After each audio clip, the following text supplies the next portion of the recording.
예수그리스도 9장 11절에서 21절까지 말씀을 살펴보도록 하겠습니다. 어제는 첫 장막, 세상에 속한 성소와 그 예법의 한계를 지적했다면 오늘은 새 언약의 대제사장이신 예수 그리스도의 완전한 제사와 그 효과에 대해 설명하고 있습니다. 11절에서 14절은 하늘 성소와 관련한 예수 그리스도의 대제사장 사역에 대해 말씀합니다. 11절은 그리스도께서 대제사장으로 사역하는 장소를 강조하고 있습니다.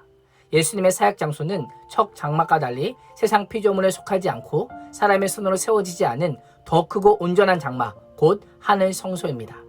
실제로 하늘의 장막의 모형 성전이 있었다는 의미가 아니라 하나님의 존재 자체가 거룩하시기에 그곳이 지성소라는 의미입니다. 첫 장막의 제사장들은 대속제일의 염소와 송아지 피를 가지고 지성소에 들어가 송아지 피는 자신을 위한 제물로, 염소의 피는 백성의 죄를 위한 제물로 드렸습니다.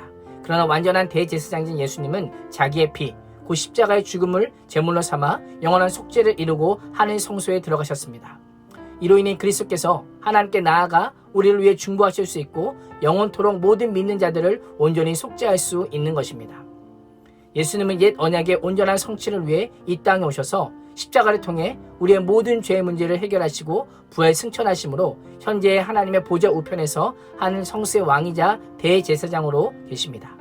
13절에서 14절은 대제사장이신 예수님의 사역의 결과에 대해 설명합니다. 첫 장막의 대제사장들이 드린 염소와 황소의 피와 암송아지의 죄를 부정한 사람에게 뿌리면 그 육체가 깨끗해져서 거룩하게 되지만 영원하신 성령의 능력을 힘입어 자기 자신을 몸소 흠없는 제물로 삼아 하나님께 온전히 바치신 그리스도의 피는 사람의 양심까지 정결하게 하고 우리를 죽음으로 이끄는 모든 악한 행실로부터 벗어나 살아계신 하나님만 섬길 자로 거듭나게 한다라고 말씀합니다.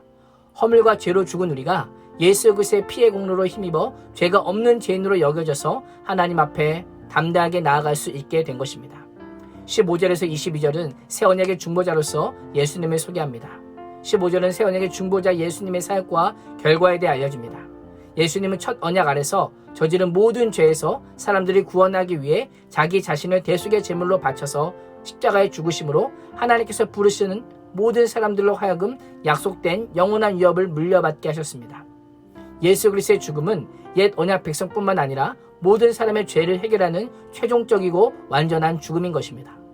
예수님은 그 죽으심을 통해 사람들이 하나님과 새 언약 관계 안으로 들어갈 문을 열게 하신 것입니다. 16절에서 17절은 언약과 죽음의 관계를 통해 그리스도가 새 언약의 통로임을 부연 설명합니다. 언약은 생명을 걸고 언약 관계를 유지하는 것이기에 관계를 깨면 죽음으로 책임지겠다라고 하는 언약에 맺는 자의 죽음이 담보되어야 합니다. 18절에서 22절은 그 피의 기능에 대해 언급합니다. 옛 언약 때는 하나님과 사람이 대신하여 짐승을 죽이고 그 피를 서로에 대한 생명값으로 삼아 계약을 맺었습니다. 그래서 19절과 20절에 보면 모세가 율법을 따라 모든 계명을 백성들에게 말할 때에 물과 붉은 양털과 우슬초와 함께 송아지 피와 염소의 피를 취해 두루마리와 모든 백성에게 뿌리며 이것은 하나님께서 여러분에게 명하신 언약의 피입니다 라고 말했던 것입니다. 새 언약에도 피의 생명값이 필요합니다.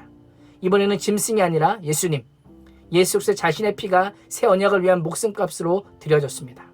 하나님 편에서 예수님의 피는 죄인의 목숨을 대신한 것이요 사람에게 지불하는 하나님의 목숨값도 나도 생명을 걸고 언약을 지키겠다라고 하는 하나님의 인준과도 같습니다. 사람 편에서는 예수님의 피는 하나님의 심판을 대신받은 사람들의 목숨값이요 사람들의 목숨 대신 내놓은 목숨값입니다. 예수 그리스도의 피는 하나님과 사람 모두를 만족시키는 유일한 생명값이요 목숨값이기 때문에 예수 그리스도만이 새 언약의 유일한 중보자인 것입니다. 오늘은 한 가지 미션을 드리겠습니다. 오늘 하루 동안은 그리스도의 십자가와 보혈의 능력을 찬양하는 찬송을 불렀으면 좋겠습니다. 그 찬양을 부르면서 그 보혈의 능력이, 그 피의 능력이 얼마나 은혜로운지 깊은지 묵상해 보십시오.